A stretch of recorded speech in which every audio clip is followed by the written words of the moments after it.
teman-teman semua, seperti yang kita tahu bahwa akhir-akhir ini terutama dalam waktu kurang dari 1 bulan, banyak sekali para tokoh, ulama, mahasiswa yang mulai bersuara. Suara-suaranya juga semakin kencang dan nampaknya ini semakin serius terhadap isu soal pemakzulan Jokowi. Dan saya pikir bukti, kemudian tuntutan-tuntutan mahasiswa, tuntutan-tuntutan tokoh, tuntutan-tuntutan ulama sudah lebih dari cukup untuk memakzulkan Jokowi. Sebut saja misalnya soal bagaimana Pak Jokowi membuat perpu soal Omnibus Law, kemudian soal keterlibatan MK dan MA dalam memuluskan jalannya Gibran, dan kemudian memuluskan proyek PSN, dan kemudian yang terakhir kita tahu adalah soal pasir. Nah, itulah teman-teman diantaranya, dan untuk itu kita sudah bersama Pak Mursalin. Ini udah mulai. Assalamualaikum warahmatullahi wabarakatuh. Ini saya mengawali saja teman-teman, karena insya Allah sebentar lagi kita akan mulai. Kita akan meminta pandangan beliau. Kemarin kita sudah live membahas soal ekspor pasir yang dilakukan dan disetujui oleh Kementerian Perdagangan melalui Permendak nomor 20, nomor 21 dan 22, Peraturan Kementerian Perdagangan tahun 2024, dan landasannya adalah dari Kementerian SDM dan KKP menurut Permendak, dan sampai hari ini masih saling lempar. Oke, kita mulai teman-teman ya. Assalamualaikum warahmatullahi wabarakatuh. Waalaikumsalam warahmatullahi wabarakatuh. Pada malam hari ini kita bersama tokoh petisi 100 sekaligus Presiden KISDI.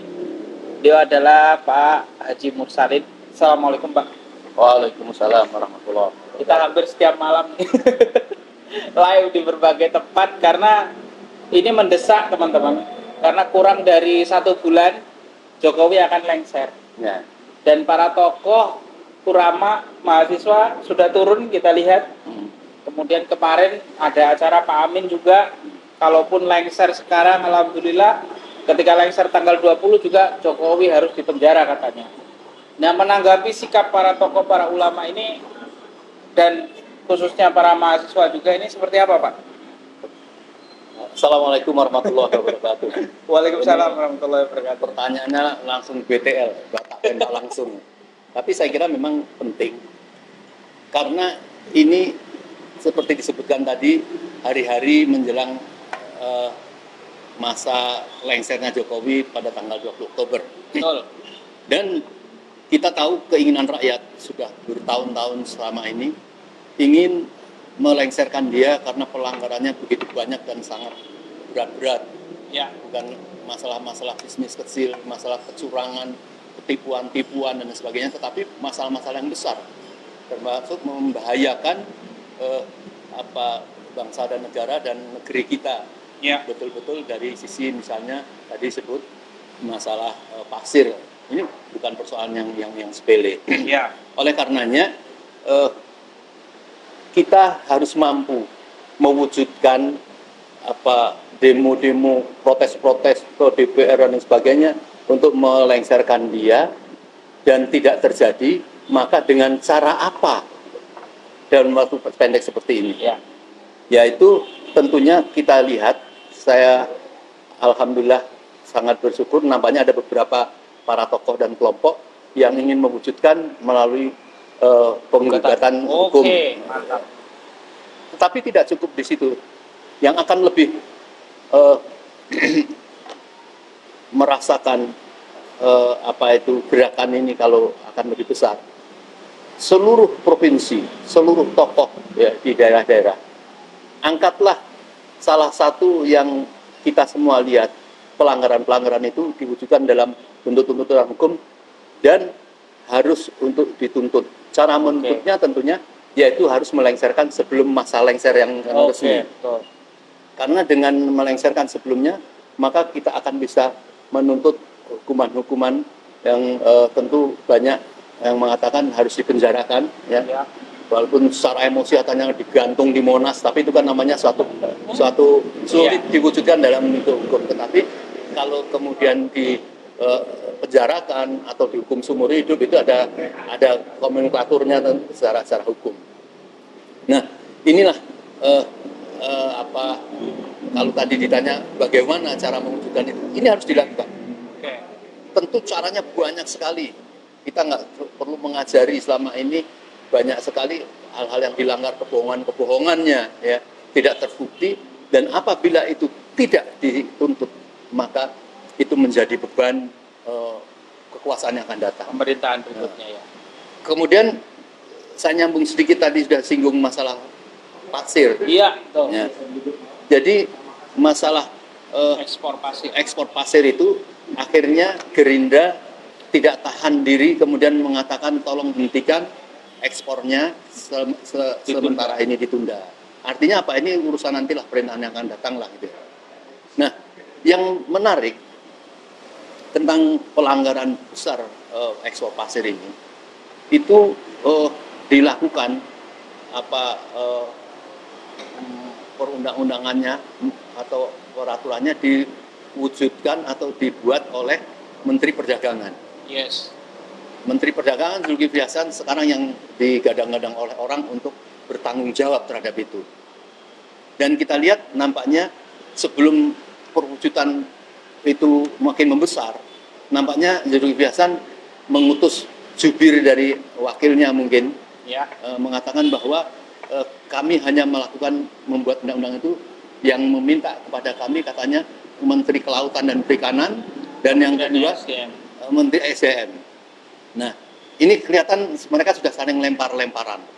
Saya kira apakah mereka juga akan kemudian menyatakan bahwa semua ini adalah gara-gara presiden, ya, yang selama ini presiden mengatakan itu tanggung jawab menteri masing-masing. Nah, ini harus diwujudkan di dalam tuntutannya dalam masalah pasir itu, karena dampaknya kita tahu. Pertama, melakukan kebohongan, ya, yang melakukan ekspor pasir itu karena itu sedimen bukan pasir, ya. Dan mengapa Susi diganti? Salah satunya tentunya dia menolak terhadap penggerogotan pasir-pasir di pulau-pulau kecil yang hampir tenggelam. Dan yang penting, di mana pasir itu dialihkan, yaitu ke sebuah negeri Singapura yang untuk membuat pulau tentunya akan menjorok ke sini dan menghilangkan beberapa pulau-pulau. Ini bukan saja penjajahan, pencurian, tetapi penghinaan kepada undang-undang. Dan walaupun ada 66 lebih perusahaan yang diperkenankan untuk melakukan ekspor itu, gitu. Ya. Beda dengan PIX yang hanya 2 perusahaan yang melakukan ini.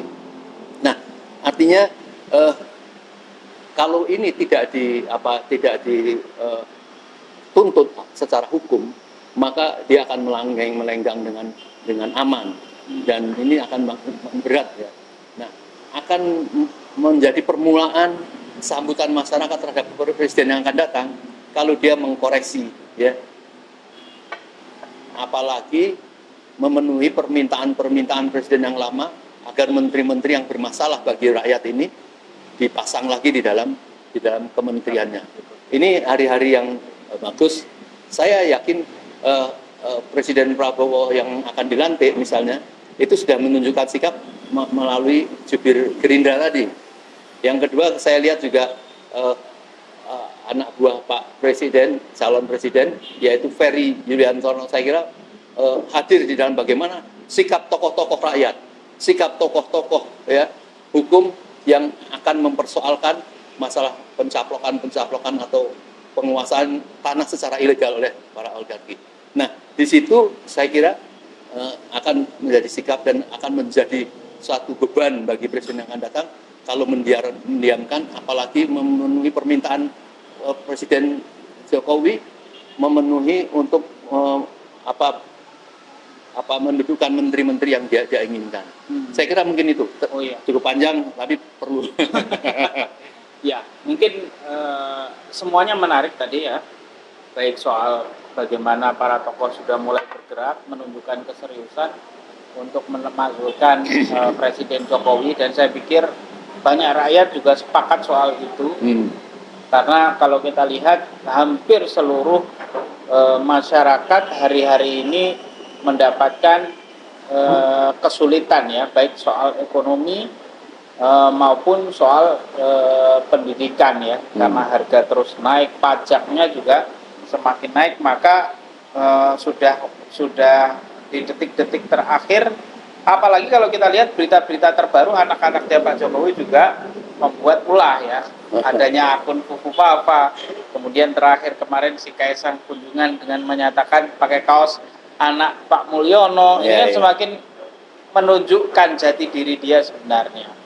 Nah, berikutnya tadi soal pasir tadi, mungkin nanti itu ditanggapi juga oleh Pak Mas Rizky, tapi soal pasir ini saya pikir tadi penting sekali, karena ini bukan hanya soal tanah yang dijual ya 1 hektar 2 hektar, tapi ini 3,3 miliar kubik pasir yang akan diekspor. Artinya itu bukan hanya dari satu laut saja, itu bisa banyak laut yang kemudian nanti akan dikeruk pasirnya untuk diekspor. Nah, maka sudah saatnya tadi disebutkan para tokoh untuk melakukan gugatan di berbagai daerah, dan mungkin nanti juga akan ada di Jakarta nampaknya. Nah, berikutnya mungkin kita akan soal ini Pak ya, soal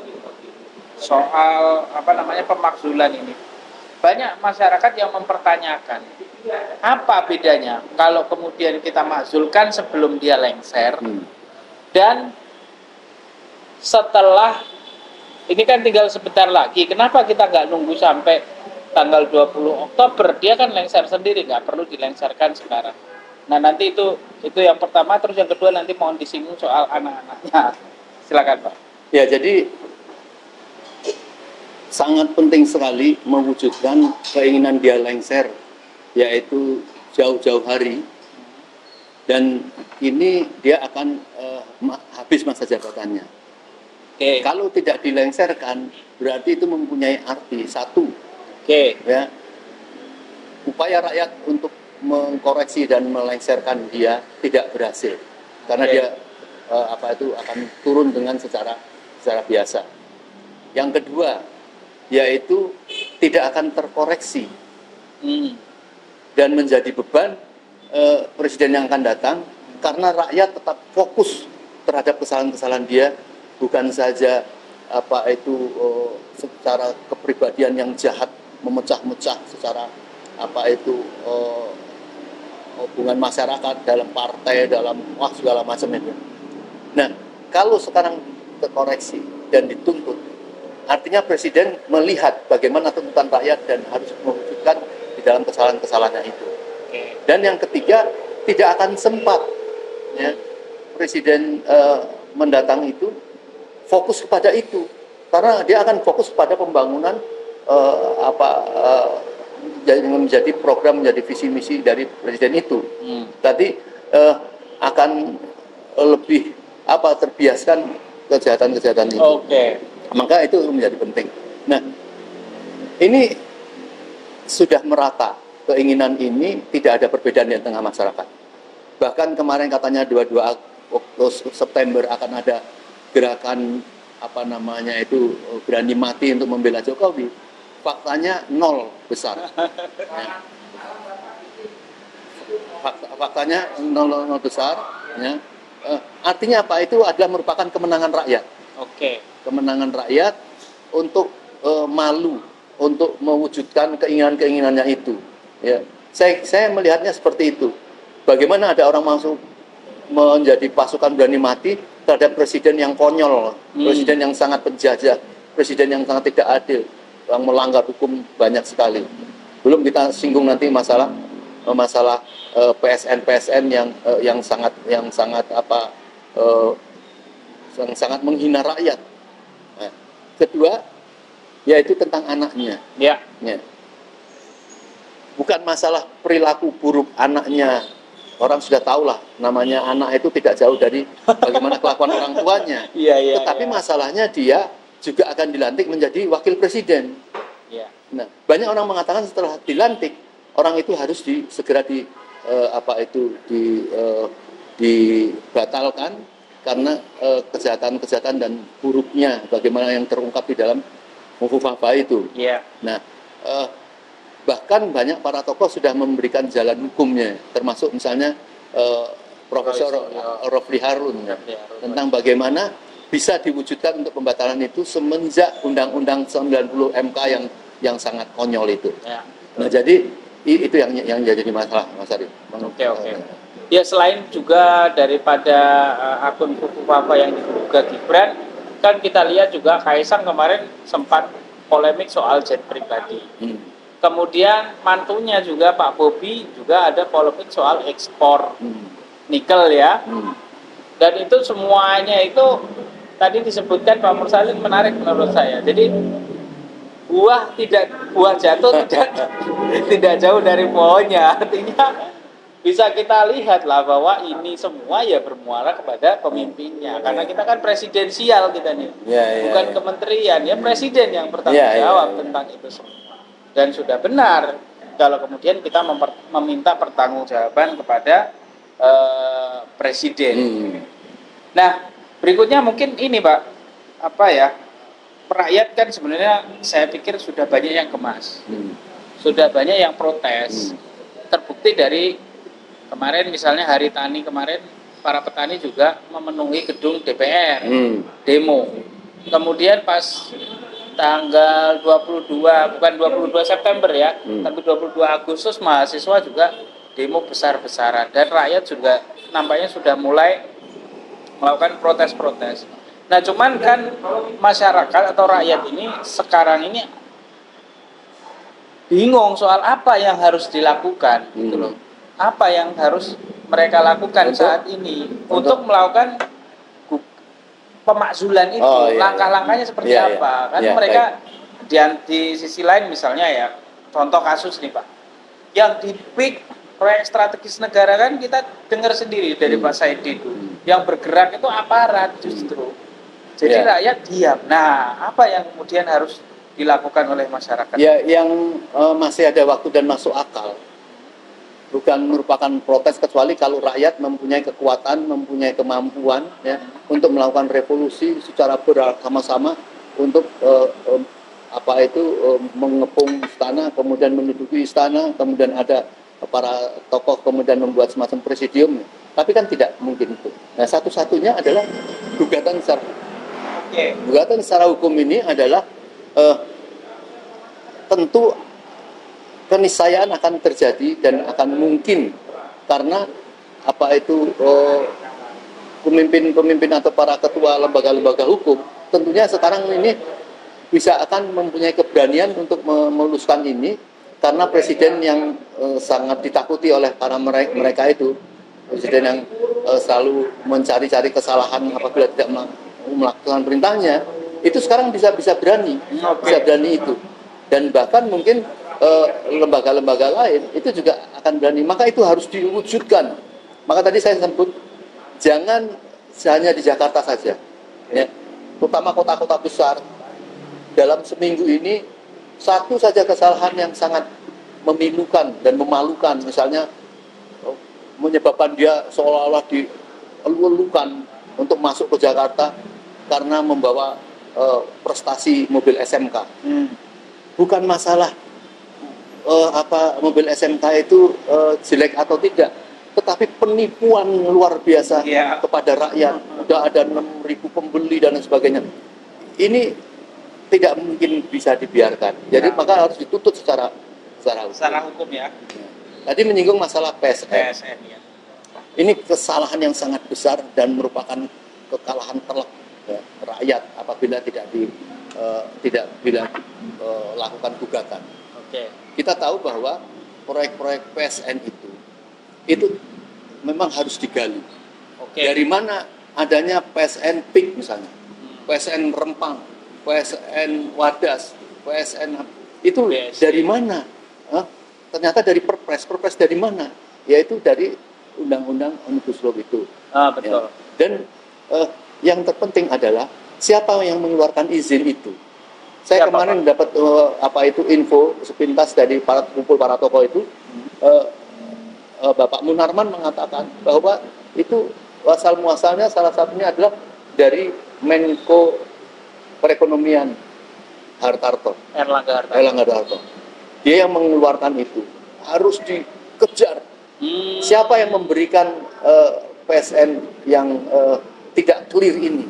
Apakah ada pengajuan, ada sudah proses FS dari para pengusaha ini kepada negara, atau negara yang memberikan cuma-cuma kepada mereka, mungkin dari presiden?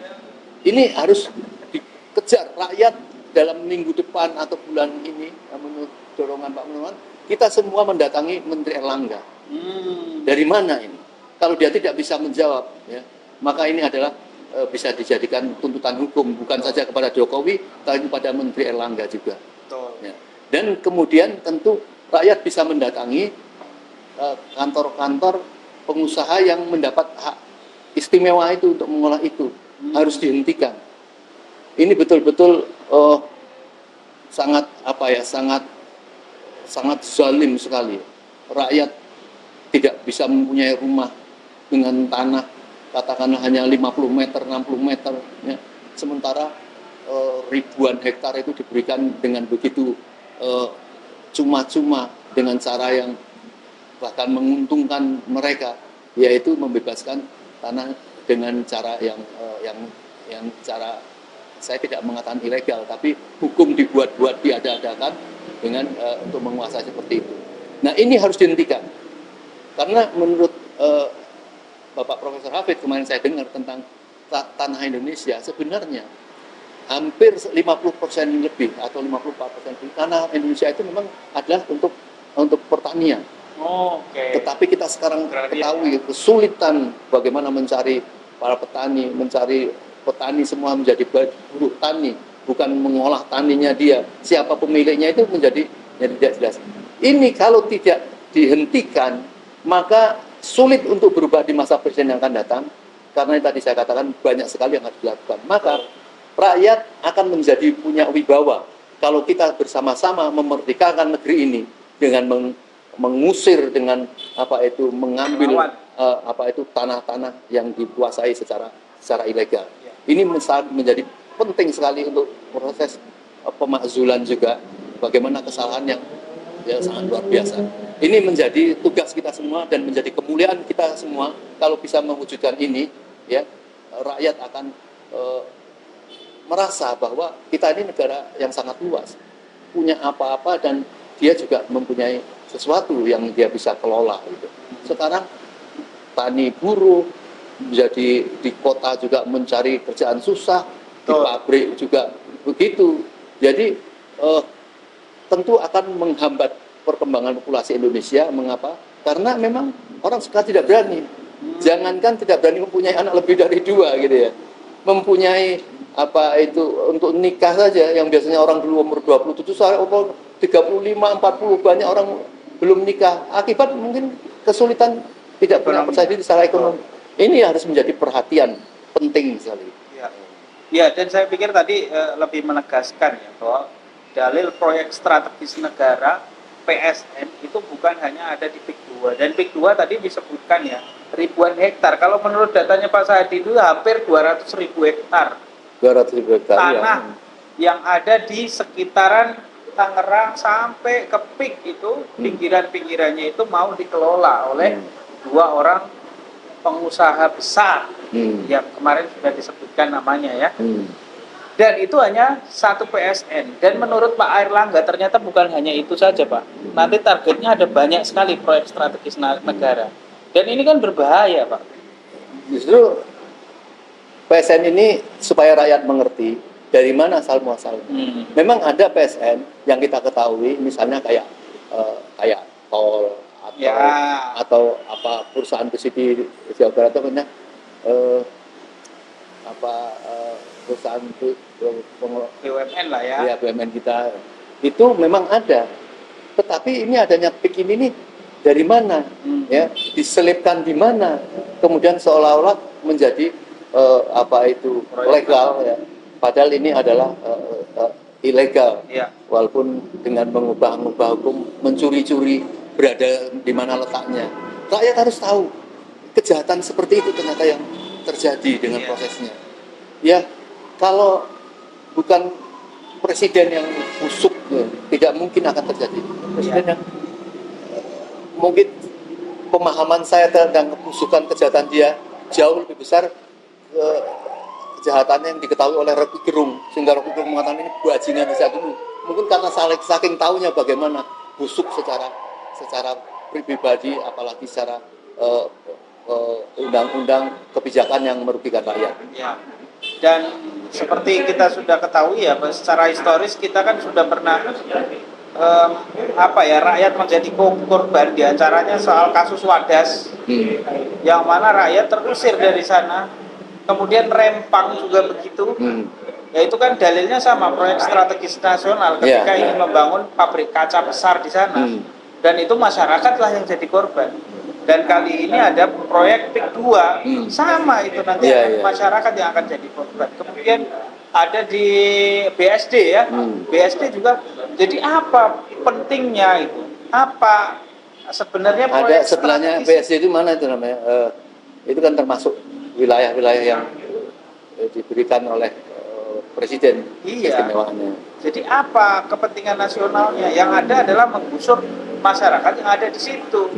Dengan kemudian misalnya PIK 2 dengan harga yang sangat kurang ajar, menghina sekali. Kalau kemudian 30 sampai 50 ribu 1 meter, itu kan penghinaan besar terhadap rakyat. Nah, maka mungkin terakhir seruan nih Pak kepada masyarakat semua di jelang akhir lengsernya Jokowi tanggal detik-detik terakhir lah kita sebut. Jadi saudara-saudara tercinta sebangsa dan setanah air, marilah kita bertanggung jawab kepada diri kita, bertanggung jawab kepada anak, keluarga, cucu kita yang akan datang.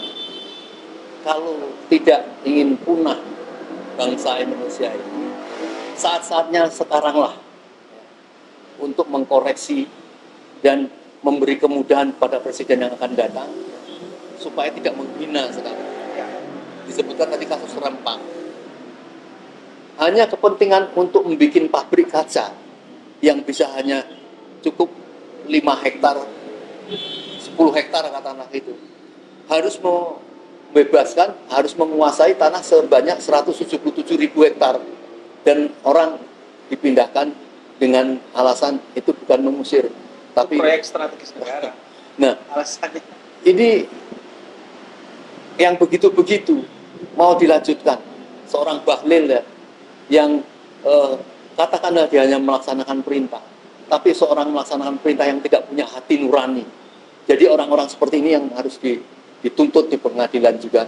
Jadi bersamaan dengan presiden yang akan datang, Presiden Jokowi dengan menteri-menterinya yang melakukan pelaksanaan secara membabi buta. Maka sekali lagi kami serukan, sekaranglah kepedulian kita, pahala besar kita kalau ingin menyelamatkan negeri. Ya.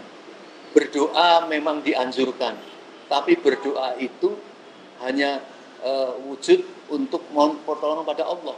Allah memberikan petunjuk untuk kamu menolong, maka lakukanlah.